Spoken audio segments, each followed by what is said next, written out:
হাজারাত উলামায়ে কেরাম, উপস্থিত প্রাণ প্রিয় বরিশালবাসী, সম্মানিত ভাইরা, পর্দার আড়ালের মা এবং বোনেরা, আসসালামু আলাইকুম ওয়া রাহমাতুল্লাহি ওয়া বারাকাতুহু। প্রিয় শ্রোতাবৃন্দ, আল্লাহ যা যা বানাইছেন শয়তান তার উল্টা আরেকটা বানাইছে। শুনতেছেন? আল্লাহ যা যা বানাইছেন শয়তান তার উল্টা আরেকটা বানিয়েছে। আল্লাহ বানিয়েছেন খেলাফত, শয়তান বানিয়েছে মুলুকিয়ত আর রাজতন্ত্র। আল্লাহ দিয়েছিলেন খেলাফত, শয়তান বানাইছে মুলুকিয়ত, রাজতন্ত্র। আল্লাহ দিয়েছেন যাকাত ভিত্তিক অর্থ ব্যবস্থা, শয়তান দিয়েছে সুদ ভিত্তিক অর্থ ব্যবস্থা। আল্লাহ দিয়েছেন ইসলাম নামক জীবন ব্যবস্থা, শয়তান দিয়েছে ধর্ম নিরপেক্ষ মতবাদ। ধর্ম নিরপেক্ষ মতবাদের স্রষ্টাকে জোরে বলেন।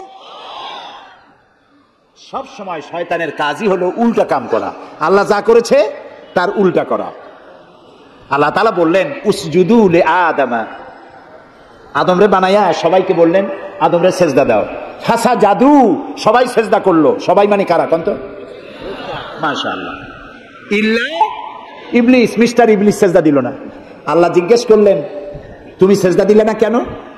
শয়তান তখন আর্গুমেন্ট পেশ করলো। সে বলল আনা খায়রুম মিনহু খালাকতানি মিন নার ওয়া খালাকতাহু মিন তিন, আমি ওর থেকে অনেক ভালো। ওরে বানাইছো মাটি দিয়ে, আমারে বানাইছো আগুন দিয়ে।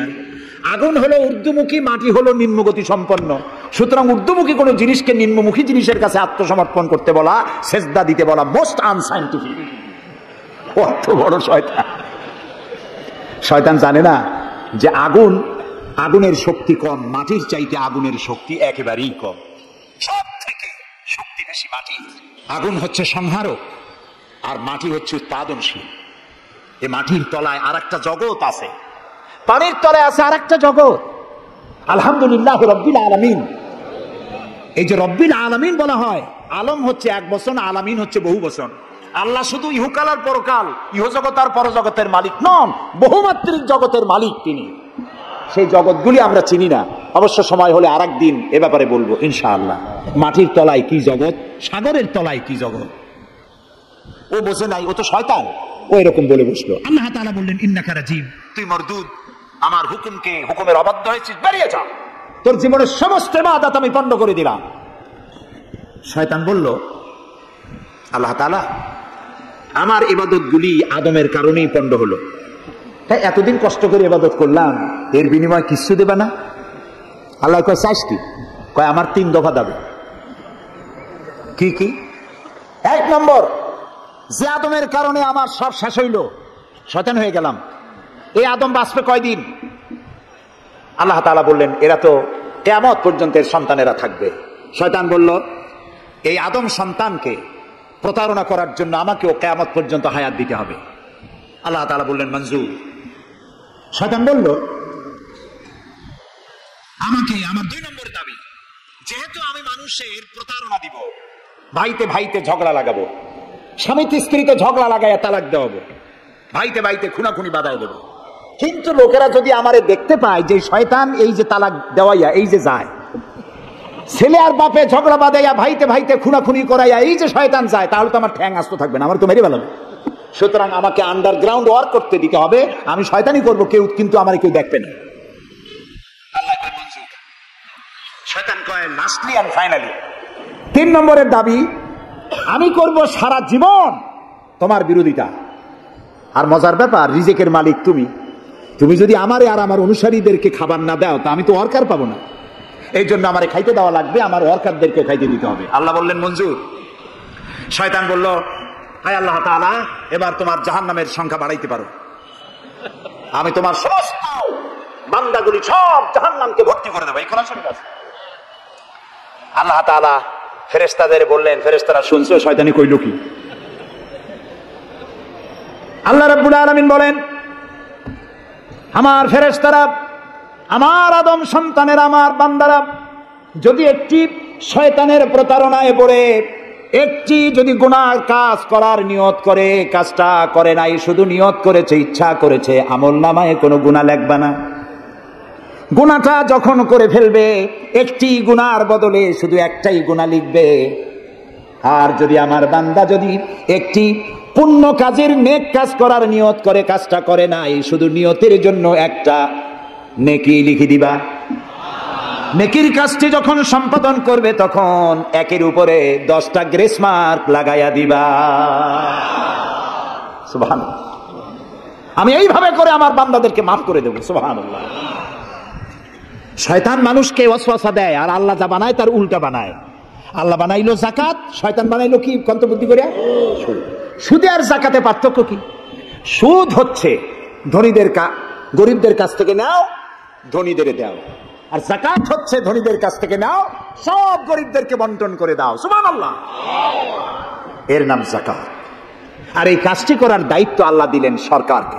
সূরা হজ আল্লাহ রাব্বুল আলামিন বলেন, আল্লাযীনা ইম্মাক্কান্নাহুম ফিল আরদ আকামুস সালাত ওয়া আতাউয যাকাত ওয়া আমারু বিল মা'রুফি ওয়া নাহাউ আনিল মুনকার ওয়ালিল্লাহি আকিবাতুল উমুর। আমি যদি মুমিন বান্দারে ক্ষমতা দেই, তারা 4 দফা কাজ করবে। কয় দফা বলেন? 1 নম্বরে মুমিনেরা ক্ষমতায় গিয়ে নামাজ প্রতিষ্ঠা করবে। 1 নম্বর কাজ নামাজ প্রতিষ্ঠা করবে। ক্ষমতায় গিয়ে তারা অর্ডার করবে, বেলা 1টার সময় সমস্ত কোর্ট কাছারি আদালত শিক্ষা প্রতিষ্ঠান কল কারখানা সব বন্ধ হবে আধা ঘন্টার জন্য। জোহরের নামাজ আর দুপুরের খানার বিরতি। নামাজ শেষ, আবার কাজ করতে আসো। নামাজ বাধ্যতামূলক।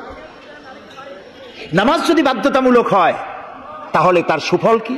তার সুফল হলো, এসপি যদি বাধ্যতামূলক ভাবে নামাজ হয়, আর এসপি যদি মসজিদের ইমামতি করে দারোগাদের নিয়ে, অফিসারদের নিয়ে, দারোগা যদি, ওসি যদি থানায় পুলিশদের নিয়ে তার ইমামতিতে নামাজ হয়, এমপি যদি তার এলাকার অফিসার দিয়ে নিয়ে ইমামতি করে নামাজে, মন্ত্রী যদি তার এলাকার লোক নিয়ে অফিসারদের নিয়ে সচিবালয় ইমামতি করে, এই মন্ত্রী, এই এমপি, এই ওসি, এই এসপি এদেরকে পিটাইয়াও ঘুষ খাওয়ান যাবে?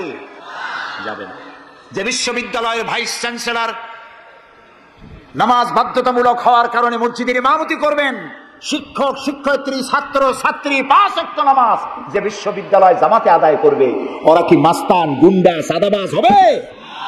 হতে পারে না। এই জন্য সরকারের প্রথম দায়িত্ব হবে, কে বলতেছেন? কার কথা শোনাইতেছি? প্রথম দায়িত্ব হচ্ছে নামাজ প্রতিষ্ঠা করো। 2 নম্বরে যাকাত আদায় করো। 2 নম্বরে কি? যাকাত আদায় করো। এই যাকাত গভর্নমেন্ট আদায় করবে। আল্লাহর কায়দাটা কি দেখেন, এর মধ্যে সিগনিফিকেন্স কি? গভর্নমেন্ট আদায় করবে কেন? আমরা দিলে হবে না কেন? আমরা দিলেও হবে যদি ইসলামী সরকার না থাকে। ইসলামী সরকার হলে, অর্থাৎ আল্লাহর বিধান কায়েম হলে যাকাত কালেকশন করবে গভর্নমেন্ট। এখানে একটা সাইকোলজিক্যাল ব্যাপার আছে। আমি যদি অধ্যক্ষ রশিদ খান সাহেবের কাছে আমি বলি যে আমি গরিব মানুষ, আমার কিছু সাহায্য করেন, উনি যদি আমাকে সাহায্য দেন যাকাত থেকে, অথবা কোনো দয়া করে কিছু পয়সা দেন, চিরটা কাল ওনাকে দেখলে পরে আমার মাথাটা একটু নত হয়ে যেতে পারে। আল্লাহ চান না তার কোন বান্দার মাথা আর একটা গোলামের সামনে নত হোক। সেই জন্য আল্লাহ চান সরকারের কাছ থেকে নাও, তোমার মাথা উঁচু থাকে। সুবহানাল্লাহ কইতে ইচ্ছা করে না? এ মাথার অনেক দাম। যেখানে সেখানে সেজদা দিয়েন না। পীর বুজুর্গ দেখলেই পায়ের উপরে পড়ে যায়েন না। কদম বসি করতে ইচ্ছা করে করেন, আমি বাধা দেব না, কিন্তু মাথাটা নিচু করেন না। মাথাটা আল্লাহ ছাড়া কারো সামনে নত হতে পারে না। এই মাথার অনেক দাম। আপনার বডি চেনাই যাবে না যদি মাথা না থাকে। আপনার মা অথবা স্ত্রী ছাড়া মস্তকবিহীন বডি চেনা কঠিন। এটা বডির আইডেন্টিটি। এই জন্য দেখবেন পৃথিবীর সমস্ত প্রাণী খাবারের সময় রুজির উপরে, রিজিকের উপরে মুখ লাগাইয়া খায়। গরু, বাছুর, মুরগি, হাঁস, হাতি, বাঘ, ভল্লুক, ময়না, টিয়া সব খাবারের উপরে মুখ লাগাইয়া খায়। কেবলমাত্র মানুষ খাবারের সময় খাবারটা মাখাইয়া মাথা উঁচু থাকে এখানে দেয়। আল্লাহ চান রিজিকের সামনে আমার বান্দার মাথা নত হবে না। মাথা নত হবে তো রাজ্জাকের সামনে নত হবে, রিজিকের সামনে নয়। সুতরাং গভর্নমেন্টের কাছ থেকে নাও, তাহলে তোমার মর্যাদা ঠিক থাকবে, কোনো ব্যক্তির কাছ থেকে নয়। গভর্নমেন্ট কালেকশন করবে, গভর্নমেন্ট বিতরণ করবে। এরপরে দারিদ্র বিমোচন ইসলামের সব থেকে বড় প্রোগ্রাম, দারিদ্র বিমোচন করা। কারণ কি? কারণ হলো আমার রাসূল বলেছেন, কাদাল ফাকরু আইয়াকুনা কুফরা। দারিদ্র মানুষকে কুফরির মধ্যে ঠেলে দেয়। তার নামাজ রোজা থাকে না, আল্লাহ রাসূল থাকে না। দরিদ্রের ধর্ম একখানা রুটি, সে তখন পূর্ণিমার চাঁদকে রুটির মতো দেখে। আসলে একটা কবিতা এরকম, পূর্ণিমার চাঁদ যেন ঝলসানো রুটি। তখন তার ধর্ম হয়ে যাবে এটা। এই জন্য রাসূলুল্লাহ বলেছেন কাদাল ফাকরু আইয়া কুনা কুফরা। রাসূলুল্লাহর একটা ব্যাংক ছিল, সেই ব্যাংকের নাম ছিল বাইতুল মাল। এই বাইতুল মাল ব্যাংক যেদিন তিনি এর ইনোগ্রাল সেশন, উদ্বোধনী দিন, আমাদের ব্যাংকগুলি উদ্বোধন করার সময় কত সামিয়ানা, গেট, তোরণ ইত্যাদি করা হয়। রাসূলুল্লাহর ব্যাংক উদ্বোধন করা হলো মসজিদে নববীর ভিতরে, খেজুর গাছের খুঁটি আর খেজুর গাছ, উটের পশম, খেজুর গাছের পাতার মাটি এই দিয়া ছাদ। উপরে যদি বৃষ্টি হয় আধা ঘন্টা, নিচে বৃষ্টি পড়ে 1.5 ঘন্টা, পাতার ট্যাপ টেপে। এরকম একটা মসজিদের ভেতরে বসে রাসূলুল্লাহ ব্যাংক উদ্বোধন করলেন আর বললেন, বুখারীর হাদিস, মান তারাকা দায়নান আও দিয়ান ফাআলাইয়া। আমার রাষ্ট্রের ভিতরে কোন মানুষ যদি ঋণগ্রস্ত অবস্থায় মারা যায় আর তার ঋণ পরিশোধের অর্থ যদি না থাকে, তাহলে তার ঋণ পরিশোধের দায়িত্ব আর তার বিবি বাল বাচ্চা প্রতিপালনের দায়িত্ব আমি মুহাম্মদ আমার কাঁধের উপরে নিয়ে নিলাম। দারিদ্র বিমোচনের জন্য নবী করিম সাল্লাল্লাহু আলাইহি ওয়াসাল্লাম মানুষকে কাজ দিয়েছেন, ভিক্ষা কম দিয়েছেন। কেউ চাইলে, রাসূলের আদত মুবারক ছিল, কেউ কিছু চাইলে পকেটে হাত দিতেন, থাকলে দিতেন। জীবনে একদিনের জন্য কাউকে না বলেন নাই। বলেছেন কিছু নাই, বলতেন আজকে দিতে পারলাম না, তুমি আবার এসো, দেব না, এরকম কথা জীবনে একবারও বলেন নাই। সুবহানাল্লাহ। শুধু দিয়েছেন, কিছু নেন নাই। আল্লাহ, সারা জীবন মানুষের কষ্ট বুকের উপরে ধারণ করেছেন, কাউকে কষ্ট দেননি। ক্ষুধার্ত মানুষের দুয়ারে দুয়ারে গেছেন, নিজে ক্ষুধায় কষ্ট করেছেন। হযরত আবু বকর ওমর মসজিদে নববীর ভেতরে বসে অসময় বসে আছেন। রাসূলুল্লাহ দিনের বেলা জিজ্ঞেস করলেন, তোমরা এই অসময় এখানে কেন? তারা বললেন, আমরা ক্ষুধার্ত, 2-3 দিন কিছু খাই না। রাসূলুল্লাহ বললেন, আমারও তো একই অবস্থা, চলো। 3 জন বেরিয়ে গেলেন। মসজিদে নববীর পাশেই ছিল হযরত আবু আইয়ুব আনসারী রাদিয়াল্লাহু তাআলা আনহুর বাড়ি। আমি 1973 সনে স্বাধীন বাংলাদেশের প্রথম হজ আমি করেছিলাম। 4733 টাকা ছিল বিমানের ভাড়া। তখন মসজিদে নববীর পাশেই ছিল আবু আইয়ুব আনসারী রাদিয়াল্লাহু তাআলা আনহুর বাড়ি। সেই বাড়িতে গেলাম। ওইখানে একটা বাক্সের ভিতরে, একটা গ্লাসের বাক্সের ভিতরে ছিল রাসূলের ব্যবহার করা তরবারি, তীর আর ধনুক। আমি বহুত চেষ্টা করছিলাম গ্লাসটা উঠাবার জন্য, কারণ এটা সেই তরবারি, সেই তীর, সেই ধনুক যেখানে আমার রাসূলের হাতের পরশ লেগেছিল। যদি ধরতে পারতাম, প্রেম করে একটা চুমা দিতাম। এই বাড়িতে গিয়ে রাসূলুল্লাহ উপস্থিত হলেন। আবু আইয়ুব আনসারী 3 জন মেহমান, এর থেকে শ্রেষ্ঠ মেহমান আছে? স্ত্রীকে বললেন, তাড়াতাড়ি একটা ছাগল জবাই করুন, রুটি বানাও। তিনি চলে গেলেন বাগানে। বাগান থেকে কিছু খোরমা আনলেন। হাদিস শোনাচ্ছি, গল্প নয়। কিছু খোরমা এনে রাসূলের সামনে রাখলেন। রাসূলুল্লাহ বললেন, এর মধ্যে কাঁচা পাকা, আধা পাকা 3 পদের খাজুর, আমি কোনটা খাবো? হযরত আবু আইয়ুব বলেন, 3 প্রকারের খেজুরে আপনি হাত দিবেন, কারণ আপনার হাত যেই প্রকারের খেজুরের গায়ে লাগবে, আমার বাগানে আল্লাহ রাব্বুল আলামিন সেই খেজুরে বরকত দিয়া দিবে। কিছুক্ষণ পরে রান্না হয়ে গেল। রাসূলের সামনে গোশত আসলো, রুটি আসলো। আল্লাহর নবী খাবারের শুরুতে 2-1টা রুটি আর 2-3টা গোশত টুকরা রুটি দিয়া পেঁচায়া হযরতে আবু আইয়ুব আনসারীর হাতে দিয়া দিলেন। বললেন, আবু আইয়ুব, এই রুটি আর গোশত টুকরা নিয়ে যাও, আমার কলিজার টুকরা মা ফাতেমা গত 3 দিন হলো কিছু খায় নাই। দুনিয়ার মানুষের খাবার পৌঁছায়ছেন, নিজে না খেয়ে থেকেছেন। হযরত আয়েশা বলেছেন, 1 দিন 2 দিন না, মাসের পর মাস রাসূলুল্লাহর স্ত্রীদের ঘরে চুলায় আগুন জ্বলে নাই। হযরত ওমর রাদিয়াল্লাহু তাআলা আনহু রাসূলুল্লাহর ঘরে প্রবেশ করেছেন। এখনো ঘরটা আছে, মসজিদে নববীর কোনায় ছোট্ট ঘরটা, বিশ্বনবীর ঘর। তিনি ঘরের মধ্যে প্রবেশ করে দেখেন রাসূলুল্লাহ শুয়ে আছেন। তারপরে হযরত আবু বকর সালাম করলেন, রাসূলুল্লাহ উঠে বসলেন। হযরত ওমর রাদিয়াল্লাহু তাআলা আনহু বাচ্চা শিশুর মতো ডুকরে কেঁদে উঠলেন। নবীজি জিজ্ঞেস করলেন, ওমর কাঁদো কেন? হযরত ওমর বলছেন, ইয়া রাসূলুল্লাহ, আমি বিশ্বনবীর ঘর দেখতেছি, ছোট্ট একটি ঘর, এক কোণায় পানি শূন্য সরাহি কাত হয়ে পড়ে আছে, এক পাশে একটা গ্লাস, আর আপনি যে বিছানায় শোয়া, চাদর নাই, বালিশ নাই, দড়ি দিয়া বুনানো খাটিয়ার উপরে শুয়েছিলেন, হাতের তলায়, মাথার তলায় হাত দিয়ে আপনার জান্নাতি শরীর মোবারকের পিঠের উপরে দড়ির দাগ আমি সহ্য করতে পারছি না, ইয়া রাসূলুল্লাহ। কাফেরেরা পৃথিবীতে এত শান্তি করলো, আর আল্লাহ রাসূলের গায়ে দড়ির দাগ, আপনি আমাকে অনুমতি দেন, আমি একটা তোষক আপনাকে বানায় এনে দিই। রাসূলুল্লাহ বললেন, ওমর, আমি যদি হুকুম করি এই যে উহুদ পাহাড়টা আমার জন্য সোনায় পরিণত হয়ে যাবে। আমি পৃথিবীতে শান্তি করতে আসি নাই, এসেছি মানবতার মুক্তির জন্য, কল্যাণের জন্য। নবী করিম সাল্লাল্লাহু আলাইহি ওয়াসাল্লাম এই যাকাতের বিধান কায়েম করলেন। মানুষের দুয়ারে দুয়ারে খাবার পৌঁছে গেল, বিরুদ্ধরা ভাতা পেল, বয়স্করা ভাতা পেল, বেকারেরা তাদের কাজের সংস্থান পেয়ে গেল। অবস্থা এমন হলো, হযরত ওমর ইবনে আব্দুল আজিজ রাহমাতুল্লাহ আলাইহির সময় যাকাত কে নেবে, যাকাত কে নেবে চিল্লানো হতো, ঢোল বাজানো হতো। একজন লোক পাওয়া যেত না যে যাকাত আমার দরকার। ইতিহাস লিখছে ওই সময় একজন লোক তার সাদকার টাকা নিয়ে ঘুরতেছে যে যাকাত কাকে দিবে। 3 দিন হলো যাকাত নেওয়ার মতো একটা লোক পেল না। অবশেষে ক্লান্ত হয়ে মরুদ্যানের মধ্যে বসে আছে। কিছু সময় পর দেখলো যে একটা লোক, ধুলায় ধূসরিত চেহারা, তিনি এসেছেন, হাতে একটা বড় টোপলা। এই লোকটি বলল, পথিক, আসসালামু আলাইকুম, আমি 3 দিন ঘুরলাম এই দেশে, একটা মানুষ পেল না যাকে আমি সাদকার টাকা, যাকাতের টাকা দিতে পারি। আপনাকে মনে হচ্ছে গরিব মানুষ, জামা কাপড় ময়লা, আপনি আমার এই টাকাগুলি নিয়ে আমাকে উদ্ধার করুন। লোকটি বলছে, তোমার মাথা ঠিক আছে কিনা আমি জানি না, তুমি কি মনে করছো যে আমার এই বস্তার মধ্যে ছেঁড়া খাতা? তোমার ওই টোপলায় যত টাকা, ওর থেকে অনেক বেশি টাকা আমার এই বস্তার ভিতরে। আমি 1 সপ্তাহ ঘুরতেছি, একটা গরিব মানুষ পাই নাই এই দেশে। এটি হলো যাকাতের কল্যাণময়তা, যাকাত ভিত্তিক অর্থ ব্যবস্থার কল্যাণময়তা। যারা এই যাকাত দেয় না, অর্থকে সঞ্চিত করে, সোনা এবং রূপাকে সঞ্চয় করে, তাদের সম্পর্কে আল্লাহ কি বলছেন?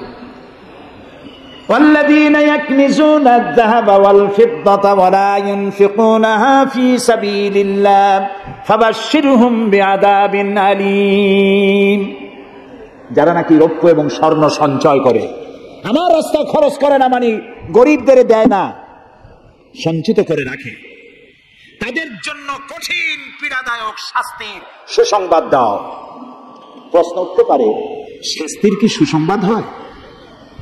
শাস্তির কি হয়? আল্লাহ সুসংবাদ বললেন কেন?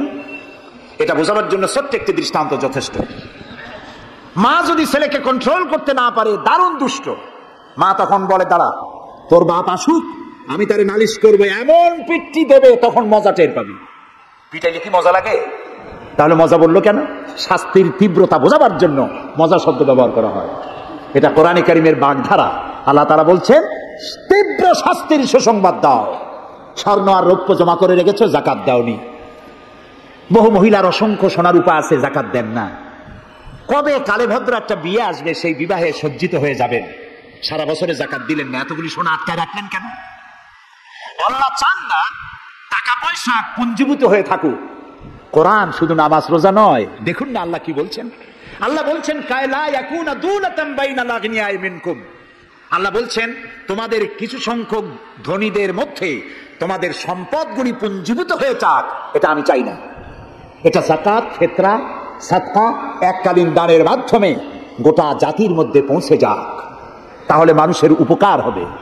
সুতরাং 7.5 তোলা নিচ পর্যন্ত যাকাত আপনার না দিলে চলবে।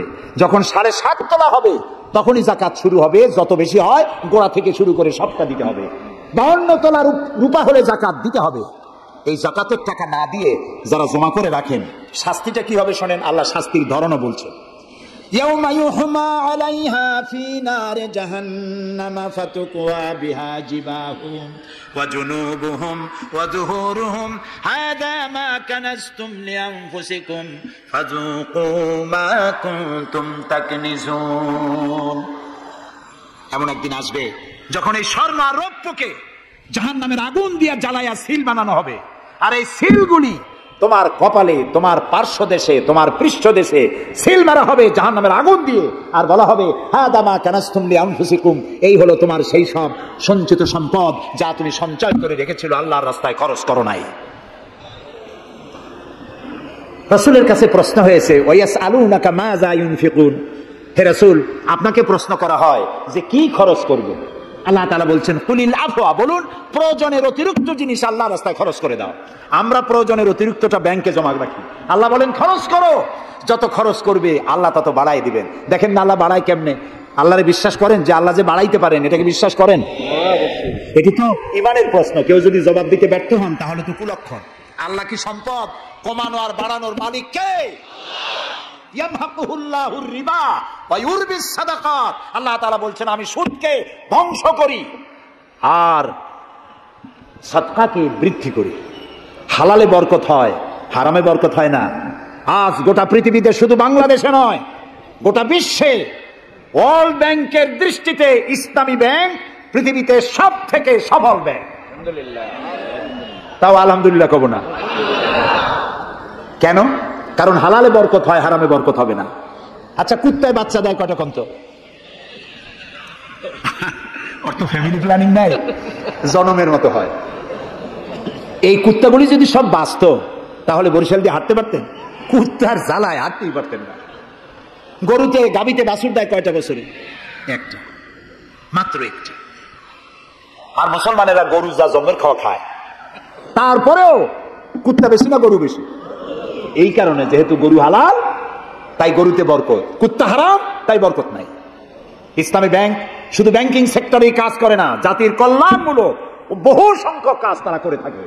ইসলামী ব্যাংক হাসপাতাল, ইসলামী ব্যাংক ব্যাংকের জন্য কলেজ, ইসলামী ব্যাংক দিয়ে যখন ডিজাস্টার হয়, দুর্ভিক্ষ হয়, যখন বন্যা হয়, জলোচ্ছ্বাস হয়, লক্ষ কোটি কোটি টাকা তারা দুহাতে বিতরণ করে। ওয়াফি আমওয়ালিহিম হাক্কুল লিসাইলি ওয়াল মাহরুম। আল্লাহ তাআলা বলছেন তোমার সম্পদের ভিতরে গরিবদের অধিকার আছে। গরিব তোমার করুণার পাত্র নয়, যাকাত দিয়ে আসো তার বাড়ি যায়।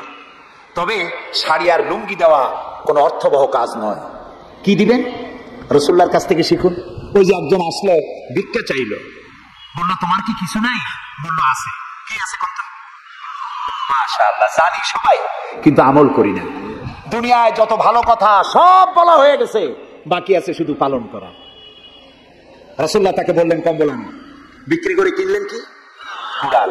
রাসূলুল্লাহ তার নিজের পবিত্র হাত দিয়ে কুড়ালে হাতল লাগাই দিলেন, বললেন যাও জঙ্গলে কাঠ কাটো, বাজারে বিক্রি করো, ভিক্ষা কোনোদিন আর করবে না। 1 বছর পর, হাদিস শুনুন, 1 বছর পর ওই ভিক্ষুক এসে বলছেন আসসালামু আলাইকা ইয়া রাসূলুল্লাহ, হুজুর আপনি আমাকে চিনেছেন? আমি সেই ভিক্ষুক যে ভিক্ষা নিতে এসেছিলাম, আপনি আমাকে ভিক্ষা না দিয়ে কুড়াল দিয়েছিলেন। কুড়াল দিয়া কাঠ কাটা বাজারে বিক্রি করে আমার কাছে এখন যাকাত দেওয়ার মতো অর্থ জমা হয়ে গেছে। এটার নাম ইসলাম। শুধু নামাজ রোজা জিকির আজগারের জন্য শুধু নয়, নামাজ রোজা জিকির আজগার তো করব, কিন্তু আমার মানুষকে দারিদ্র বিমোচন করতে হবে। সুতরাং যাকাতের টাকা দিয়ে একটা শিক্ষিত বেকার যুবককে একটা কম্পিউটার কিনে দেন, একটা বিধবা মহিলাকে একটা সেলাই মেশিন কিনে দেন, তার সতীত্ব সে বাঁচাতে পারবে। ক্ষুধার জ্বালায় মানুষ যখন অসহনীয় পর্যায়ে চলে যায়, তখন সে দেহ ব্যবসার মতো নিকৃষ্ট পর্যায়েও চলে যায়। এজন্য ধনীরা দায়ী হবে আল্লাহর কাছে। কচু গাছ কাটতে কাটতেই মানুষ খুন করে। একটা এতিম বাচ্চা ক্ষুধার জ্বালায় ঘুরতেছে, ওই বাচ্চাটি আপনি তাকে একটু আদর করেন, ওরে আপনি একটা চীনাবাদামের বাক্স কিনে দেন 50 টাকা 100 টাকা দিয়া, কিছু চীনাবাদামের পুঁজি দেন, একটা পানের খিলি বানাইয়া বিক্রি করার পুঁজি দেন, কয়েকটা বুট পলিশের কালি আর ব্রাশ কিনে দেন, সে রাস্তায় বসে জুতা পালিশ করবে, ছেলেটি পকেট মারা থেকে, চুরি করা থেকে বেঁচে যাবে, সমাজ সংস্কার হবে, সমাজ অপরাধ মুক্ত হবে, সমাজ থেকে দারিদ্র বিমোচন হবে। আলহামদুলিল্লাহ বলেন। আলহামদুলিল্লাহ। আপনি কি জানেন এই যে গাছগুলি লাগালে পরে কত সওয়াব হয়, এবং দারিদ্র বিমোচনের জন্য গাছের কি বিশাল ভূমিকা। রাসূলুল্লাহ বলেছেন হাদিস, তোমার কাছে যদি এমন খবর আসে যে কিয়ামত হচ্ছে, আর তখন যদি তোমার কাছে কোনো গাছের চারা থাকে, কিয়ামত হচ্ছে, গাছের চারাটি কিয়ামত আসার পূর্বেই গাছের চারাটি লাগিয়ে যায়, কিয়ামতের দিন সত্যা জারিয়া সওয়াব পেয়ে যাবে। একটি গাছ যদি কেউ লাগায়, ওই গাছে যত পাখি বসবে, ফল হবে, মানুষে খাবে, আশ্রয় নেবে মানুষেরা, কিয়ামত পর্যন্ত সাদকায়ে জারিয়ার সওয়াব মানুষ কবরে বসে বসে পেতে থাকবে। সব জায়গায় সওয়াব আর সওয়াব জানি না, খালি মনে করি ইল্লাল্লাহ ইল্লাল্লাহ বলতে পারলেই সওয়াব। আর খালি ইল্লাল্লাহ বলবেন বা কেন? যারা এই ধরনের জিকির করেন, আমার মনে দারুণ প্রশ্ন, জবাব খুঁজে পাই নাই। আল্লাহর কলেমাকে খণ্ডিত করে জিকির করার পারমিশন কোন হাদিস দিয়েছে? কে দিয়েছে এই পারমিশন? লা ইলাহা ইল্লাল্লাহ, এটা হলো পূর্ণাঙ্গ কালেমা, কমপ্লিট হচ্ছে মুহাম্মদুর রাসূলুল্লাহ। আফজালুল যিকর লা ইলাহা ইল্লাল্লাহ। কতক্ষণ লা ইলাহা ইল্লাল্লাহ, কতক্ষণ ইল্লাল্লাহ ইল্লাল্লাহ ইল্লাল্লাহ। এর অর্থ কি? আল্লাহ ছাড়া, আল্লাহ ছাড়া, আল্লাহ ছাড়া। আল্লাহ ছাড়া কি? কমন সেন্সের শুধু কমন বাদ দিয়া শুধু সেন্সও যদি থাকে, কোন মুসলমানের এমন জিকির করা উচিত নয়। তবে common sense is very uncommon. দুর্ভাগ্য জাতির। প্রিয় ভাই, সব দারিদ্র বিমোচনের জন্য আল্লাহ তাআলা এইসব ব্যবস্থা করে রেখেছেন। কাজ করে খাও, আয় থেকে দায় শোধ করো। আপনার পুকুর কেটে চতুর্দিকে পুকুরের কান্দায় পেঁপে গাছ লাগান, কলা গাছ লাগান। হাঁস পালেন, হাঁসগুলি পানিতে সাঁতার কাটবে, ভেতরে মাছ থাকবে। হাঁসের পায়খানা খেয়ে মাছ বড় হবে, হাঁস বড় হয়ে ডিম দেবে। এই ডিম বিক্রি করবেন, মুরগি বিক্রি করবেন, পেঁপে বিক্রি করবেন, কলা বিক্রি করবেন। মানুষের কাছে হাত পাতার চাইতে নিকৃষ্ট কাজ আর নাই। রাসূলুল্লাহ বলেছেন, আল্লাহর কাছে এই রকমের হাতের চাইতে এই রকমের হাতের মর্যাদা বেশি। এইটার নাম কি? চাওয়া। বলেন, এইটার নাম কি? এইটার নাম আল্লাহর কাছে এইটার কোনো দাম নাই, কোনো দাম নাই। আল্লাহর কাছে দাম এইটা। এই জন্য যারা শ্রমিকদের সম্পর্কে আমার রাসূল বলেছেন, আল কাসিবু হাবিবুল্লাহ, যারা সহজে উপার্জন করে খায় ওরা আল্লাহর বন্ধু। আপনারা শ্রমিক না, সেই জন্য সুবহানাল্লাহ কইতে পারলেন না। আলহামদুলিল্লাহ বলেন। রাসূলুল্লাহর হাদিস শোনাচ্ছি, আমি গাজী কালু চম্পাবতীর পুঁথি শোনাচ্ছি না। আল কাসিবু হাবিবুল্লাহ, যে ব্যক্তি সহজে উপার্জন করে খায় সে আল্লাহর বন্ধু। এখন যদি কোন রিকশাওয়ালা, কুলি মজুর, ঠেলাওয়ালা যদি মনে করে আল্লাহর বন্ধু যখন হইছি নামাজ রোজা দিয়ে আর করবো কি, এটি কিন্তু ঠিক নয়। আল্লাহর বন্ধু হওয়ার জন্য নামাজ রোজা অত্যন্ত জরুরি। আর আপনি যে কষ্ট করে খাচ্ছেন, আপনার পয়সা হালাল। যে ব্যক্তি রিকশা চালায়, 2.5 মণে বস্তা মাথায় করে স্টিমারে উঠায়, ওর চাইতে হালাল পয়সা কারো নাই। মাথার ঘাম পায়ে ফেলে উপার্জন করছে। আপনি জানেন না যে দালানে যারা আছে খুব শান্তিতে নাই। বাইরের থেকে দেখে ভেতরের অবস্থাটা বোঝা যায় না। গুলশান, বনানী, আভিজাত্যপূর্ণ এলাকার বিশাল বিশাল বাড়ি দেখে আপনার চোখ ধাঁধা লেগে যেতে পারে, খুব শান্তির নিলয়। না, শান্তি নাই। বাড়ির মালিক, বহু টাকার মালিক, রাত্রির বেলায় ঘুম হয় না। কোন ফাঁক দিয়া জানলার পাশ দিয়ে গুলি এসে বুক ঝাঁঝরা করে দেয়, ঘুম নাই। জনমের মতো অসুখ হইছে, প্রত্যেক দিন সোনার চাউল দিয়ে ভাত খাইতে পারে, কিন্তু ডাক্তার তার রুচি কন্ট্রোল করে দিয়েছে। পাঙ্গাসের পেটি, খাসির চর্বি খাইতে পারবেন না, ভাত কম খাবেন। সকালবেলায় ডিমের পুষ, দুপুর বেলায় 1 স্লাইস টুস, সন্ধ্যাবেলায় ফলের জুস, খাওয়া শেষ। কিন্তু তুমি মেয়া রিকশাওয়ালা, ঠেলাওয়ালা, কুলি মজুর, সারাদিন কাজ করে পোলাও চাউল কিনতে পারো নাই, মোটা চাউল কিনেছো, খেসারির ডাল কিনেছো। এটু কিনে বাড়িতে বউ রান্না করেছে। আমি চোখে দেখা কথা বলি, আল্লাহ তাআলা এই বয়সে কম দেখান নাই। কমলাপুর রেল স্টেশনের বস্তি দেখেছি, অনেক বস্তি এলাকায় গিয়েছি। স্বামী বসে খাচ্ছে, ঘরমাক্ত রিক্সা চালায় আসছে, 2.5 মণে বস্তা টানে আনছে। স্ত্রী খাবার তুলে দিচ্ছে, আরেকটু খাও, খুব কষ্ট করেছো, আরেকটু খাও। ওর ঘরে ফ্যান নাই, কাপড়ের আঁচল দিয়ে স্বামীর কপাল মুছে দিচ্ছে, আরেকটু খাও, এত কষ্ট করো তুমি। ওর ঘরে ফোমের বিছানা নাই, চটের মতো শক্ত বিছানা, বালিশ নাই, ইটের মতো শক্ত, সব কাপড়ের একটু কভার দেওয়া। এরকম একটা বালিশের উপরে সারাদিনের শ্রান্তি আর ক্লান্তি নিয়ে আর ঘুমায় গেছে, কোনো ওষুধ খাওয়া লাগে নাই। এমন ঘুম আসছে, ওর নাকের গর্জনে ট্রাকের ইঞ্জিন ফেল। শান্তি কি বড় লোক হলে হয়? শান্তি দেওয়ার মালিক আল্লাহ। শান্তি দেওয়ার মালিক কে? আল্লাহ তাআলা। এই জন্যে এই শান্তি আসবে যদি সঠিকভাবে, সুষ্ঠুভাবে আল্লাহ পাকের দেওয়া এই বিধানগুলি আমরা যদি সমাজে কায়েম করতে পারি, তাহলে এটি সম্ভব। আমার দেশে এখন যদি যাকাতের টাকা কালেকশন করা হয়, তাহলে আমরা একটা হিসাব করেছি। আমি একটা ব্যাংকের সাথে জড়িত আছি, আপনারা জানেন বোধহয়, ইসলামী ব্যাংক। এর জন্ম লগ্ন থেকে আমি আছি এর সাথে। সেই হিসেবে আমরা একটা জরিপ চালাইছি। বাংলাদেশে যদি এখন যাকাত যদি গভর্নমেন্ট কালেকশন করে, তাহলে একেবারে কম করে হলেও 6,000 কোটি টাকা যাকাত কালেকশন হতে পারে। 6,000 কোটি। আর অক্ষ এস্টেট আছে বাংলাদেশে, লক্ষ লক্ষ একর জমিন, যা বিভিন্ন মোতাল্লি তারা সিন্দাবাদের দত্তের মতো অক্ষ সম্পত্তির উপরে চেপে বসে আছে। এই অক্ষ সম্পত্তি যদি উদ্ধার করা যায়, আর যাকাত আর ওশরের টাকা যদি গভর্নমেন্ট কালেকশন করতে পারে, বাংলাদেশের দারিদ্র বিমোচনের জন্য পৃথিবীর কারো কাছ থেকে একটি টাকাও নেওয়ার দরকার নাই। এই যে ৬,০০০ কোটি টাকার শূন্যতা ভ্যাকুয়াম সৃষ্টি হলো বাংলাদেশে, এই শূন্যতা পূরণের জন্য এগিয়ে এলো এনজিওরা এবং তারা সুদের বাণিজ্য শুরু করলো। ব্যাংক সুদ নেয় 15 or 17%, আর এনজিওরা নেয় 35 থেকে 40%। মারাত্মক সুদখোর। সমাজে কাবিওয়ালাদের মতো সুদ চালু করে দিয়েছে। প্রিয় ভাই সব, বাংলাদেশ এটি সম্পদশালী দেশ। যারা বলে, আমি পার্লামেন্টে একবার বক্তৃতায় বলেছিলাম যে যারা বলে বাংলাদেশ গরিব, আমি তাদের সাথে একমত হতে পারি না। আমার দেশ সম্পদশালী দেশ, আলহামদুলিল্লাহ বলে। আমার দেশ, এ বাংলাদেশের আবাদযোগ্য জমির পরিমাণ 2,40,00,000 একর। আলহামদুলিল্লাহ বলবেন না? এখানে বনজ সম্পদ আছে 32,53,860 কিলোমিটার বর্গমিটার নিয়ে, বর্গমাইল জুড়ে। এখানে আল্লাহর হিকমতটা দেখেন। সুন্দরবন আমাদের থেকে দূরে না কাছে? বরিশাল, বরগুনা, বাগেরহাট, সাতক্ষীরা, এই এলাকায় সুন্দরবন কে বানাইছে? কোন গভর্নমেন্ট বানিয়েছে? কেন? আর অন্য জায়গায় বানানো হলো না কেন? উত্তরবঙ্গে বানাইলো না কেন? কারণ আমাদের বঙ্গোপসাগর হলো সাইক্লোন জোন। এখান থেকেই ঘূর্ণিঝড়ের উৎপত্তি হয়।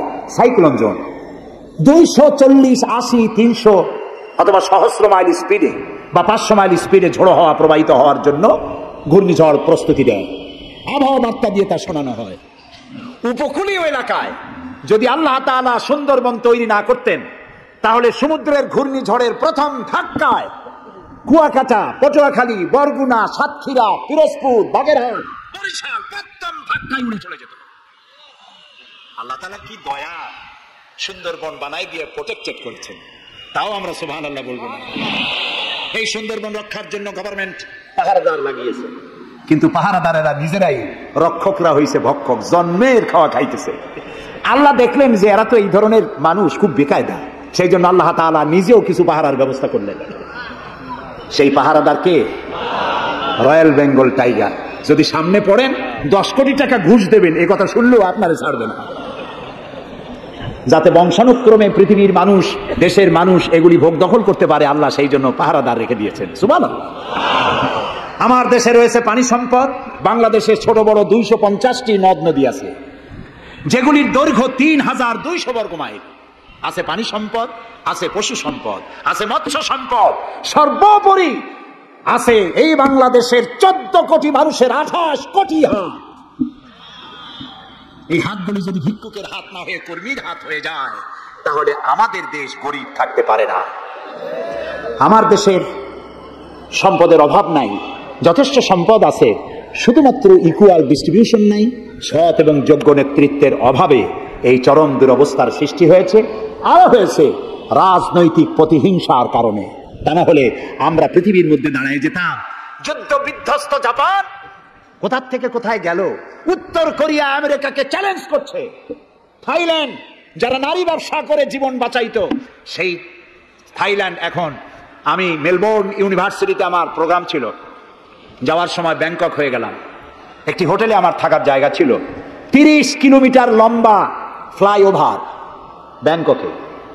বিল্ডিংগুলি দেখতে হলে এরকম তাকালে মাথা টুপি পড়ে যায়, এত উঁচা উঁচা বিল্ডিং। সিঙ্গাপুর কোত্থেকে কোথায় গেল? আমরা যে তিমিরে ছিলাম সেই তিমিরেই রয়ে গেলাম। আমাদের বুঝতে হবে, আমার ইসলাম দারিদ্র্যের বিকাশের জন্য আসে নাই, দারিদ্র বিমোচনের জন্য এসেছে। সুন্দর একটি সমাজ বিনির্মাণের জন্য ইসলাম এসেছে, এবং তা গণতান্ত্রিক প্রক্রিয়ার মধ্য দিয়ে।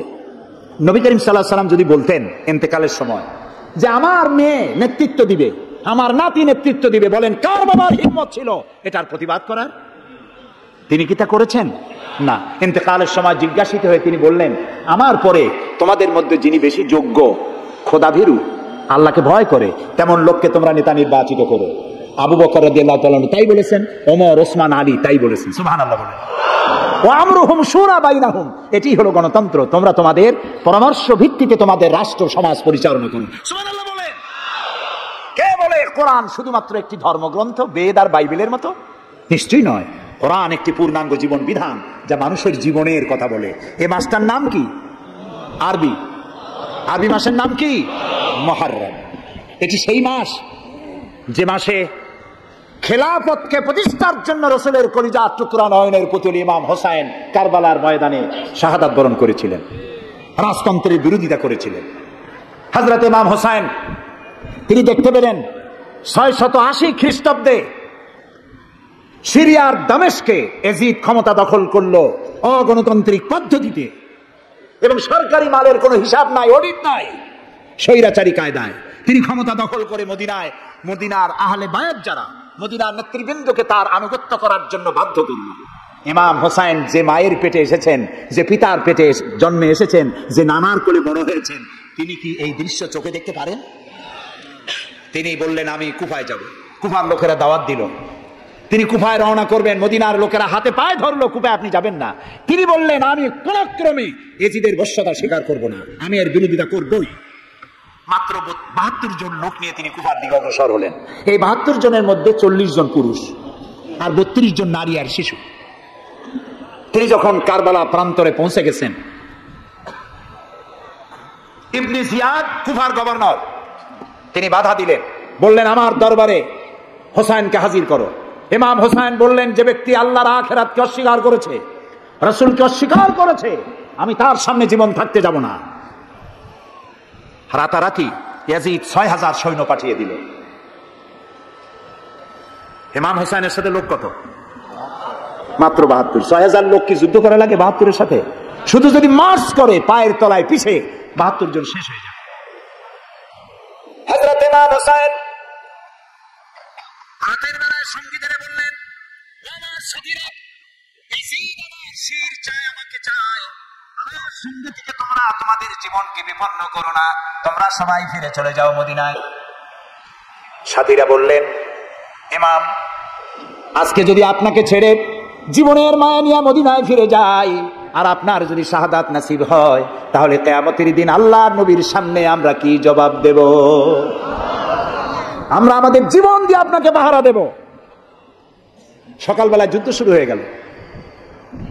জোহরের নামাজ আসতে না আসতে 40 জন পুরুষ শাহাদাত বরণ করলেন। এখন একজন পুরুষ বেঁচে আছেন, ইমাম হোসাইন। তাঁবুর ভিতরে স্ত্রী এবং অন্যান্য মহিলাদের কাছ থেকে বিদায় নিতে এসেছেন। তোমাদেরকে আল্লাহর হাওয়ালা করলাম, আমি যুদ্ধে চলে যাচ্ছি। আমার চোখের সামনে আমার নানাজির দামদাম মোবারক শহীদ হওয়া ইসলাম, সাহাবীদের রক্ত দেওয়া, জীবন দেওয়া ইসলাম, খেলাফত মিটে যাবে পৃথিবী থেকে, রাজতন্ত্র প্রতিষ্ঠা হবে, আমার জীবন থাকতে আমি তা হতে দেব না। স্ত্রী এগিয়ে এলেন, বললেন হোসাইন জিহাদের ময়দানে থেকে আমি আপনাকে বিরত থাকতে বলবো না, তবে একটি দাবি আছে। এই যে ছোট্ট দুগ্ধপোষ্য শিশু, গত কয়েকদিন হলো ঘরে খাবার নাই, পানি নেই, আমার বুকে দুধও নাই, এই ছোট্ট বাচ্চাটিকে একটু পানির ব্যবস্থা করুন। ইমাম হোসেন কলিজার টুকরা সন্তানকে 2 হাতে উঁচু করে এজিদি সৈন্যদের সামনে এসেছেন। এজিদি সৈন্যরা আমার হাতের দিকে তাকাও, এটি রাসূলের আওলাদ, আমার কলিজার টুকরা সন্তান। ফোরাতের অফুরন্ত পানি প্রবাহিত হচ্ছে, একটু ফোরাতের কুলটা ছেড়ে দাও, ওর একটু পানি পান করাই। আমার সাথে তোমাদের শত্রুতা থাকতে পারে, এই নিষ্পাপ বাচ্চার সাথে তো কোনো শত্রুতা থাকার কথা নয়। তার এই আবেগপূর্ণ কথা এজিদি সৈন্যদের কলিজা স্পর্শ করলো না। তারা বিষাক্ত তীর নিক্ষেপ করলো। ইমাম হোসাইনের উঁচু করে ধরা বাচ্চার বুকের ভিতর থেকে বিষাক্ত তীর প্রবেশ করে বেরিয়ে গেল অপর প্রান্ত থেকে, রক্ত ফিনকি দিয়ে বেরিয়ে এলো। ইমাম হোসাইন 2 হাতে আঁচলা ভরে সেই রক্ত চেহারায় মাখতে লাগলেন আর বললেন, কলিজার টুকরো সন্তান, সালেহ আলাইহিস সালামের উটনির রক্তের চাইতে তোমার রক্ত পবিত্র। হযরত সালেহ আলাইহিস সালামের চাইতে রাসূলুল্লাহর মর্যাদা অনেক বেশি, তুমি তার আওলাদ। বাচ্চাকে কোলে করে নিয়ে স্ত্রীর কাছে গিয়ে বললেন, স্ত্রী এই নাও তোমার বাচ্চা, ঠান্ডা হয়ে গেছে, এমন পানি পান করেছে কিয়ামত পর্যন্ত পানি পানি বলে তোমারে আর বিরক্ত করবে না। ইমাম হোসাইন লড়াই করলেন ময়দানে, বহু সংখ্যক সৈন্য হতাহত করে ফোরাতের কুল উন্মুক্ত করে ঘোড়ার পৃষ্ঠ থেকে নেমে এক আজনা পানি তুলেছেন, পানি পান করবেন। মুখের কাছে যখন আকণ্ঠ তৃষ্ণার্ত পিপাসার্ত হোসাইন মুখের কাছে পানি নিয়েছেন, হঠাৎ ভেসে উঠল মনের পর্দায়, একটু আগে আমার কলিজার টুকরা সন্তান এই পানির অভাবে চলে গেল। 40 জন মানুষ বিদায় হলো, এক ফোঁটা পানি দিতে পারলাম না। এই পানি আমি কেমনে খাই? হাতের থেকে পানি পড়ে গেল। অশ্বের পৃষ্ঠে আরোহণ করলেন, চতুর্দিক থেকে তীর আর তরবারি আসতে লাগলো। ইমাম হোসেন বললেন, থামো, একটু থামো, তোমরা কাকে তীরবিদ্ধ করছো? আমি কি তোমাদের রসুল মুহাম্মদ সাল্লাল্লাহু আলাইহি ওয়াসাল্লামের নাতি নই? আমি কি তোমাদের রসুলের কলিজার টুকরা মা ফাতেমার নয়নের বড়ি নই? কেমন করে আমার গায়ে তোমরা তীর মারো? উম্মে সালমা, আমাদের মা উম্মে সালমা রাদিয়াল্লাহু তাআলা আনহা, সকালবেলায় 11ই মুহররম সকালবেলায় তিনি ঘরে বসে কাঁদতেছেন। কয়েকজন প্রতিবেশী মহিলা এসে বলছেন, মা আপনি কাঁদেন কেন? তিনি বলছেন, আজকে রাত্রে আমি স্বপ্নে দেখেছি রাসূলুল্লাহ আমার বাড়ি এসেছেন। আমি দেখতে পেলাম আল্লাহ রসুলের চোখ দিয়ে পানি পড়ছে, দাড়ি মোবারক ধুলা মাখা, মুখ কাটা বলি। আমি জিজ্ঞেস করলাম, ইয়া রাসূলুল্লাহ আপনি কাঁদেন কেন? মুখখানা মলিন কেন? দাড়ি মোবারকে ধুলাবালি কেন? রাসূলুল্লাহ বললেন, উম্মে সালমা তুমি জানো না আমি এইমাত্র কারবালা থেকে এসেছি। আমি দেখে এলাম আমার কলিজার টুকরা হুসাইনের শির মোবারক তার দেহ থেকে বিচ্ছিন্ন করে ঘোড়ার পদদড়ি, ঘোড়া দিয়ে পদদড়িত করা হয়েছে তার দেহ মোবারক। ইসলাম এত সহজে আসে, অনেক রক্ত পানি দিয়ে এসেছে ইসলাম। হযরতে হুসাইনের মস্তক মোবারক ইয়াজিদি সৈন্যরা একটা প্লেটে করে নিয়ে কুফার গভর্নর ইবনে জিয়াদের সামনে রেখেছে। ইবনে জিয়াদ চেয়ারে বসা, সিংহাসনে বসা, ইমাম হুসাইনের মস্তক মোবারক তার পায়ের কাছে রেখেছে। কলঙ্কিত ইতিহাস, কি করে আমি শুনাই আপনাদেরকে? ইবনে জিয়াদ চেয়ারে বসে পায়ের কাছে রাখা ইমাম হুসাইনের ঠোঁটের উপরে লাঠি দিয়ে নাড়তেছে। হযরত যায়েদ রাদিয়াল্লাহু তাআলা আনহু 80 বছর বয়স। তিনি বলছেন, ইবনে জিয়াদ এতক্ষণ যা করেছো মুখ বুজে সহ্য করেছি, কিন্তু এখন যেটা তুমি করতেছো পায়ের কাছে কার ব্যথা? তুমি যে ঠোঁটের উপরে লাঠি দিয়ে নাড়তেছো। আমি যায়েদ, আমি দেখেছি রাসূলুল্লাহ 1000 বার এই মুখের উপরে চুমা খেয়েছেন। তোমার বেয়াদবি বন্ধ করো। প্রিয় ভাই সব, রাজতন্ত্র নয়, পরামর্শ ভিত্তিক সমাজ ব্যবস্থা প্রতিষ্ঠার জন্য আল্লাহ তাআলা ইসলাম দিয়েছেন, দ্বীন দিয়েছেন। সেই জীবন ব্যবস্থা ইসলাম আজকে এই পৃথিবীতে মুসলমানদেরকে সন্ত্রাসী জাত হিসেবে চিহ্নিত করার জন্য, উগ্র জাতি হিসেবে, সহিংস জাতি হিসেবে, অগণতান্ত্রিক জাতি হিসেবে প্রমাণিত করার জন্য পাশ্চাত্য শক্তি তারা নবী করিম সাল্লাল্লাহু আলাইহি সাল্লামের ব্যঙ্গচিত্র এঁকে দুনিয়ায় ছড়িয়ে দিয়েছে। আজকে জুমার খুতবায় আমি কসাই মসজিদে বলেছিলাম, রাসূলুল্লাহর মাথার উপরে বোমা আকৃতির পাগড়ি বেঁধেছে, পাশে 2টা অর্ধনগ্ন মেয়ে লোক রেখেছে। নাউজুবিল্লাহ। তোদের মতো অসভ্য আছে পৃথিবীতে? ডেনমার্ক, আমেরিকা, ইউরোপ, তোমরাও কি মানুষের মতো কাজ করেছো? বিশ্ব নবী পৃথিবীতে সব দিয়েছেন, কিছু নেন নাই। তাকে অপমান করার অর্থ হচ্ছে মানব সভ্যতাকে অপমান করা। রাসূলকে অপমান করার ক্ষমতা কারো নাই। তার সম্মান পাহাড় সমান নয়, তার সম্মান আকাশ সমান নয়। রাসূলের সম্মান আল্লাহর আরশ পর্যন্ত। আল্লাহ তার আরশে আজিমে কাউকে দাওয়াত দেন নাই, বিশ্ব নবীকে দাওয়াত দিয়েছিলেন। আমি আমার বরিশালবাসীদের বলবো, মুসলমানদেরকে ধৈর্য ধারণ করতে হবে, আরো সংযমী হতে হবে। ইসলাম সর্বশ্রেষ্ঠ জীবন ব্যবস্থা। এই কল্যাণময় জীবন ব্যবস্থা প্রতিষ্ঠার জন্য এগিয়ে আসতে হবে মুসলমানদেরকে, সকলকে, হিন্দুদেরকেও। হিন্দু, বৌদ্ধ, খ্রিস্টানদের বলি, আমার প্রিয় ভাইয়েরা, আপনাদের মধ্যে আমাদের মধ্যে পার্থক্য খুবই কম। হিন্দুরা বলেন এক ব্রহ্মা, দ্বিতীয় নাস্তি, আমরা বলি লা ইলাহা ইল্লাল্লাহ। কথা প্রায় কাছাকাছি। আপনারা পুনর্জন্মে বিশ্বাসী, আমরা পুনরুত্থানে বিশ্বাসী। এই কোরআন শুধু মুসলমানদের জন্য নয়। আপনার ইসলাম কবুল করা লাগবে না। আমি ইউরোপ, আমেরিকা, অস্ট্রেলিয়া, আফ্রিকায় যখন অমুসলিমদের মধ্যে বক্তৃতা করি তখন বলি, আপনাদের মুসলমান হওয়া লাগবে না। যে ধর্মে আছে সে ধর্মে থেকেই যদি কোরআন বর্ণিত আইন যদি মানেন, আপনি শান্তি পাবেন দুনিয়ায়, শান্তি পাবেন আখিরাতে। পরকালেও শান্তি পাবেন কিনা আল্লাহ ভালো জানেন, তবে দুনিয়ার শান্তি তো পাবেনই। কোরআনের আইন সকলের জন্য প্রযোজ্য। ইসলামের ব্যাখ্যা দিচ্ছিলাম, ইন্নাদ দীনা ইনদাল্লাহিল ইসলাম। ইসলামের চাইতে কল্যাণময় জীবন ব্যবস্থা পৃথিবীতে আর নাই। বলেন সুবহানাল্লাহ। মা বোনদেরকে বলবো, আসুন ইসলামকে জানি, ইসলামকে বুঝি, ইসলামের সাথে নিজেদেরকে সম্পৃক্ত করি। এটি শুধুমাত্র নামাজ রোজা হজ জাকাতের ধর্ম নয়। নামাজ রোজা হজ জাকাত সহ অর্থনীতি, সমাজনীতি, রাষ্ট্রনীতি সবকিছুর সমন্বয় একটা জীবনের স্কিম, একটি পরিকল্পনা যা দিয়েছেন আল্লাহ তাআলা। সুবহানাল্লাহ। আমাদের দেশে ইসলাম এসেছে বড় বড় আলেম আর বড় বড় আল্লাহর ওলিদের মাধ্যমে ইসলাম এসেছে। হযরত খানজান আলী রহমতুল্লাহ আলাইহির কবর আছে না? কোথায়? বাগেরহাটে। খালি কুমির দেখেন না, ইতিহাস দেখেন। তিনি এসে মানুষের খাবার পানি ছিল না, বড় বড় দিঘি কেটেছেন। এই ছিল তাদের কাজ। দিঘি কেটেছেন, পুকুর করেছেন, রাস্তা করেছেন, মসজিদ করেছেন। হযরত শাহজালাল রহমতুল্লাহ আলাইহি গৌর গোবিন্দের বিরুদ্ধে যুদ্ধ করা লাগে নাই, শুধু আযান দিয়েছেন আর তাদের মূর্তিগুলির কম্পন শুরু হলো। গৌর গোবিন্দ দৌড়াইয়া পলাইয়া কুল পায় নাই, বিনা যুদ্ধেই দখল হয়ে গেছে সিলেট। সুবহানাল্লাহ। রব্বানা যালামনা আনফুসানা ওয়া ইন লাম তাগফির লানা ওয়া তারহামনা লানাকুনান্না মিনাল খাসিরিন। রব্বানা যালামনা আনফুসানা ওয়া ইন লাম তাগফির লানা ওয়া তারহামনা লানাকুনান্না মিনাল খাসিরিন। হে আল্লাহ তাআলা, হাজার হাজার মুসলমান নরনারী দীর্ঘক্ষণ ধরে তোমার কোরআন শুনেছি, হাদিস শুনেছি, আর শেষ পর্যায়ে এসে ভিক্ষুকের মতো, কাঙ্গালের মতো গুনার বোঝা মাথায় নিয়ে তোমার দরবারে হাত তুলেছি। দয়া করে মেহেরবানি করে আমাদের জিন্দেগীর সমস্ত গুনাহ খাতাকে মাফ করে দাও। আমাদের মধ্য থেকে আমাদের মা বাপ দুনিয়া থেকে যারা বিদায় হয়ে গেছে, আয় আল্লাহ রব্বুল আলামিন, মা বাপের কবরগুলিকে জান্নাতের টুকরা বানায়া দাও। রব্বিরহামহুমা কামা রাব্বায়ানি সাগীরা। সবাই পড়েন, রব্বিরহামহুমা কামা রাব্বায়ানি সাগীরা।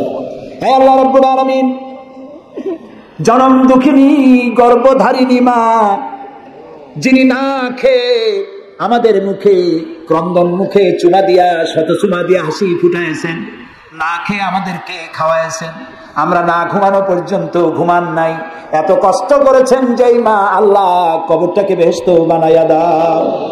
বাপজান এত কষ্ট করলেন, বাড়ি ঘর বানাইয়া দিয়া খালি হাতে বিদায় হয়ে গেছেন, কোন হালতে আসি জানি না, আল্লাহ আকবার, কবরটাকে বেহেশত বানাইয়া দাও। আমাদের মা বাপ যাদের বৃদ্ধ হয়ে গেছেন, রব্বুল আলামিন বিছানায় পড়ায়া পরনির্ভর করে মারবা না। আল্লাহ তাআলা স্বনির্ভর থাকাকালীন নিজে নিজে টয়লেটে যেতে পারেন, নিজের খাবার নিজে খেতে পারেন, দাঁড়াইয়া নামাজ পড়তে পারেন, নিজের কাপড় নিজে পরতে পারেন। এই অবস্থায়, সুস্থ অবস্থায় ইমানের সাথে উঠাইয়া নিয়েও বিছানায় ভালাইয়া রাখবো না। রব্বুল আলামিন, সারা জীবন আমরা গুনাহ করেছি, এত গুনাহ করেছি, তোমার আকাশের দিকে তাকাইয়া কথা বলতে লজ্জা করে, শরমে মাথা নিচু হয়ে যায়। আল্লাহ, যত গুনাহ করছি, নাফরমানি করেছি, আর তুমি শুধু মেহেরবানি করেছো। তুমি যদি আমাদের গোপন গুনাহগুলি জাহির করে দিতে, যৌবনকালের গুনাহ, জীবনের গুনাহ যদি সমাজের লোকেরা জানতো, স্ত্রী পুত্ররা জানতো, সম্মান দিত না। আল্লাহ তাআলা কিয়ামতের দিন লক্ষ কোটি মানুষের সামনে আমাদের গোপন গুনাহগুলি জাহির করে দিয়ে আমাদেরকে স্মরণ দিও না। আয় আল্লাহ তাআলা, তোমার নবী বলেছেন 3000 বছর ধরে তুমি জাহান্নামের আগুন উত্তপ্ত করেছো।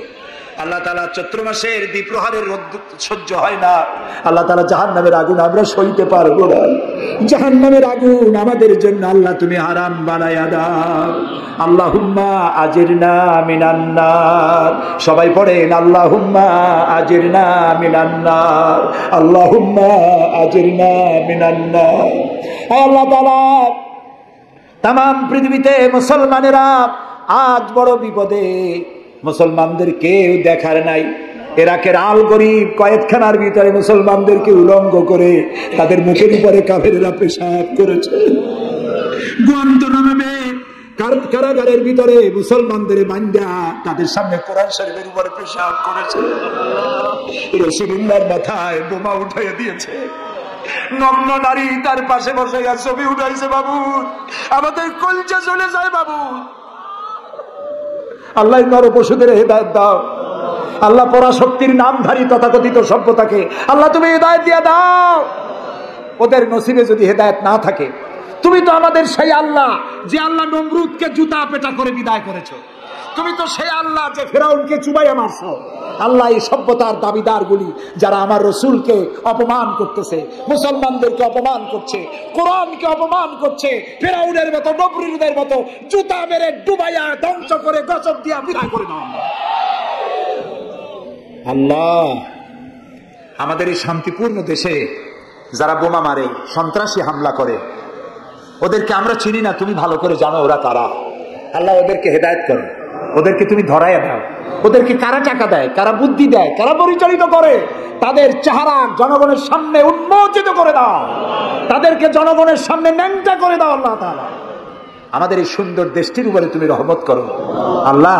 তোমাকে বলবো না কাকে বলবো, পৃথিবীতে যত মুসলমান দেশ তুমি দিয়েছো, প্রত্যেক মুসলমান দেশের পাশে আরো 2-4টা মুসলমান দেশ আছে। তুমি আমাদের দিকে তাকায় দেখো তো আমাদের অবস্থাটা কি। আমরা কোথায় যাবো? আমাদের তো পালাবারও জায়গা নাই, একদিকে সমুদ্র আর 3 দিকে কারা। আল্লাহ তুমি এই বাংলাদেশটাকে দয়া করে হেফাজত করো, কারো তাবেদার বানাইও না, কোন পদসেবী পদলেহীদের গোলাম বানাইও না আল্লাহ। এই দেশের মুসলমানদের মাথায় টুপি রাখা, মুখে দাড়ি রাখার পথে বিঘ্ন ঘটাইও না। মাদ্রাসাগুলি বন্ধ করে দিয়ে আমাদের দম বন্ধ করে দিও না আল্লাহ তাআলা। এমন শক্তি ক্ষমতা এনো না যারা ইসলামকে অপমান করবে, আলেমদেরকে অমর্যাদা করবে, এমন লোকদেরকে কিয়ামত পর্যন্ত ক্ষমতা দিও না। আল্লাহুম্মা লা তারুদ্দানা খায়বিন, আল্লাহুম্মা লা তারুদ্দানা খায়বিন। আল্লাহ তাআলা একেবারে কিছু না দিয়ে একেবারে খালি হাতে আমাদেরকে বিরুদ্ধে উঠাবো। আমি কয়েক সেকেন্ড আপনাদের জন্য ছেড়ে দিলাম, মাথা নিচু করেন, চক্ষু বন্ধ করেন, কেঁদে কেঁদে মনের কথা আল্লাহরে বলেন, দোয়া কবুল হবে ইনশাআল্লাহ। কোরআনের মাহফিল, দোয়া কবুল হবে ইনশাআল্লাহ।